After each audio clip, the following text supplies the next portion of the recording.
you believe in miracles? I know, it's a bleak world right now. Everything's expensive. War rages on. We just got a first look at the Cocomelon movie, which I don't even know why that's being made. But what if I told you, despite all the negativity, we're actually seeing something amazing happen within the animation industry? Yes, I know. Good news in animation, that's pretty much become a myth nowadays. A thing of fairy tales. A month or two ago, Matt Brawley, the creator of Amphibia, revealed that his film at Sony Pictures Animation that he co-wrote with Rebecca Sugar, creator of Steven Universe, had been canceled early last year. Sony Pictures shelved the project despite it looking incredible. The story of a chronically ill boy traveling to the world of Thai spirits in order to cure himself before undergoing a life-altering surgery. But it wasn't really a story about finding a cure, as much as it was a story about learning to accept unchangeable circumstances and realizing that although life has set you on an unexpected path, it can still be a life worth living. Judging by the concept art that Matt shared, this film would have been breathtaking. A visual feast with an array of rad characters that I like to think would have been a game changer for Hollywood. Alas, this version of the film at Sony Pictures was not meant to be. And when I brought up the film to Matt during my interview, which you guys should all check out, there's an unedited version on Patreon for just $1. He said that he just needs some space away from this project, that he still believes it could happen, that he knows it's a great story, but after pouring so much into it, seeing it get shut down like that was really tough. But here we are, just a few weeks later with a miracle. The movie is back, and once you learn about the studio that picked it up, you'll get why Matt was so quick on changing his mind when it came to leaving it alone for a while. With Matt tweeting the night of May 12th, here we go. I am very proud to announce that an animation studio based in Thailand has acquired the rights to my movie. They are called the Monk Studios, are based in Bangkok, and are passionately pursuing a way to make this discarded film a reality. Accompanying this tweet is a poster for the movie, revealing that its title is Afterworlds, with a breathtaking poster done by Brandon Wu, who's responsible for a lot of the visual development art we've been seeing. It's not as simple as this got picked up by a studio, so expected in theaters next summer. There's a long ways to go. With Matt elaborating, to be transparent, the film is not funded or an official production. In fact, Monk will be at Annecy this year looking for potential partners and investors. However, there is a lot of buzz around this project already, fueled entirely by your public outcry earlier this year. You hear that, folks? Bitching works! Give yourselves a pat on the back. No one's gonna learn the wrong lessons from this. Monk will be setting up a production diary for the project, which you can follow here at Afterworld Diary and at Instagram with the same handle. This is not a crowdfunded project, but your enthusiasm and word of mouth can only help them as they strive towards a green light. For my part, I am fully dedicated to Clara and the Below for the foreseeable future. Of course, if Monk can secure the means to produce this film, they will bring me on to direct, but realistically, that is some time off. Monk is best known for their stellar work on films like Wish Dragon and Neza 2. The latter, I believe, is still the highest grossing animated film of 2025. They are fantastic people and have assured me no generative AI will be used on this film whatsoever. Let's go! Destroy AI 2026! Please join me in supporting them as they give this story another chance. It's a long shot, but your support has made a huge difference already. It's because of you that we are even where we are.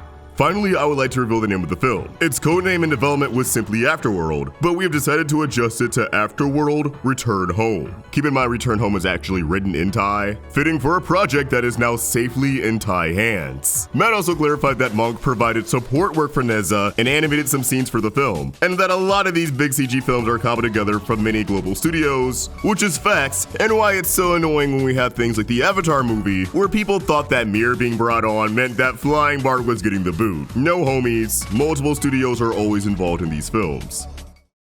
Matt also elaborated on the film in an interview with Cartoon Brew, saying, "It's like if Mexico bought Coco. This is a Western film that was telling a culturally infused story, but the country that it's about is actually reclaiming it, which is really wonderful. It makes me feel things." And I think it really is beautiful, dude. I think it's easy for viewers to forget, and I'm sure channels like mine don't really help because I usually cover what I'm exposed to, which is typically Western animation, and I don't have the time to seek out international productions as much as I'd like. But animation is being produced all over the world. And with Sony fumbling the bag on this film, I'm hoping that when it inevitably crosses the finish line, because I believe in it so damn much, it'll lead to a domino effect where people are seeking out more animated films produced all over the globe, myself included. These Western studios don't deserve to hog all the glory now. Jamie Lang of Cartoon Brew also elaborated on how insane this deal is, stating, "The comparison gets at the unusual nature of this deal, the kind of deal that would have felt impossible just a few years ago, when canceled projects barely received received any media coverage, and dead projects stayed dead. Hollywood productions have always drawn from cultures outside the US, often with artists and consultants from those regions contributing behind the scenes and artist field trips for the crew. What almost never happens is a project migrating fully into the hands of a studio from the culture that inspired it. Movies are global efforts, but nobody knows, Brawley said. People were saying, no, Neza was a Chinese movie, and I'm like, dude, these things are huge undertakings. Brawley also admits that both he and the team at Monk are very excited and also very nervous about attempting an independently produced feature. And according to Lang, the financial realities are also starkly different from the version once housed at Sony Pictures Animation. Without going into too much detail, Brawley freely admitted that the version that Monk makes, if it gets made, will cost far less and look very different than the one that was planned at Sony. However, he insists that doesn't mean the film can't be just as good, or ideally, even better than what it might have been at Sony. Which honestly, I think kinda ties into what Matt was saying about the theme of the film. Sometimes we're dealt a bad hand, and what we envision for our life won't always line up with reality. But that doesn't mean everything is cooked. There's still a beautiful path forward for a fulfilling life, and there's still a path forward for this movie to become a reality, to still be full of spectacle and wonder, even if the vision doesn't match what it could have been at its original studio. Brawley says that Afterworld needs to embrace a different visual philosophy entirely, one closer to the stylized approaches seen in films like Flow, Robot Dreams, and Look Back. Look Back mentioned! We need to find what Cartoon Saloon did for 2D and do that for 3D. We need to be thinking more about imagery than huge spaces, camera moves, crazy effects, and particles. We need to try ways to make it look beautiful without spending all that money. But Brawley also doesn't want to imitate the look and language of a Hollywood-level CG feature, saying, I look at a lot of these films from Europe and Asia that are trying to be illumination films, and it just doesn't work. Once you start making the same jokes and hitting all the familiar beats, they all start to look and sound the same. If financing comes together, Monk has promised to bring Brawley back to direct the feature himself. That commitment is key, because Afterworld remains deeply tied to his own life experiences and health history. This project is intrinsically tied to me, Brawley said. It's my personal story about my medical history and my culture. When talking about Rebecca Sugar, Brawley stated, they co-wrote the script. Rebecca's altruistic vision will absolutely be in the DNA of the project. Lang from Cartoon Brew also talked about the response audiences had to just the concept art, with Brawley stating, there was so much fan art and so much affection for this character, referring to Princess Gulop. When the Monk team was like, should we adjust her design? Everyone was sort of like, no! I've never seen that for an animated film that was in development. Where you put out artwork of the characters, people have a strong positive reaction to them, and now we're still in development, and everyone's like, maybe don't touch them.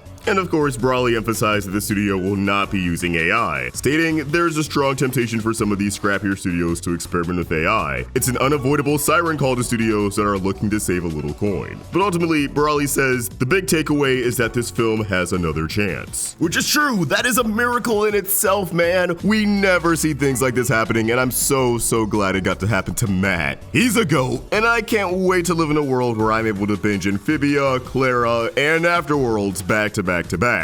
I just wanted to share that good news with all of you, and as always, I want to know what you guys think. How do you feel about this news? Are you excited that Afterworld has another chance? Let us know in the comments down below, and keep the conversation going over on Twitter and Instagram at OstricFox and at Roundtable Vids. If you enjoyed this video, please throw it a like and subscribe to the Roundtable with notifications on so you never miss a video. Thank you for watching, and I hope you have an awesome day. Peace!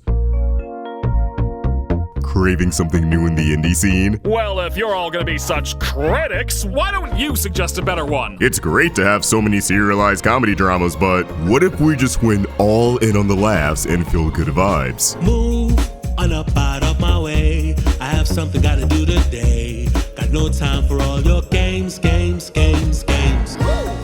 I like the way you like to play. You sure you're having a moment to pay some mind to someone who could spend some time with you one day. Right now, my homie Toonrific Tariq is funding the pilot for his adult animated romance comedy, Hey. It's shaping up to be one of the most unique shows in the indie scene. That's what everybody wants, a straight couple. You can be a part of animation history by heading to the Kickstarter and becoming a backer by June 10th, 2026. The Kickstarter page also gives you the 411 on the show, the characters, the crew, and more. Check it out by clicking the link in the description. I want to create a show that the culture is proud to call its own. I want to create Hey, and I want you to help. Adults love it. What we do here is go back. Need something to throw on while you draw, study, or sleep? Roundtable Rewind's got you covered. So why not take a stroll down memory lane and subscribe? No one can tell me what to do. See you there.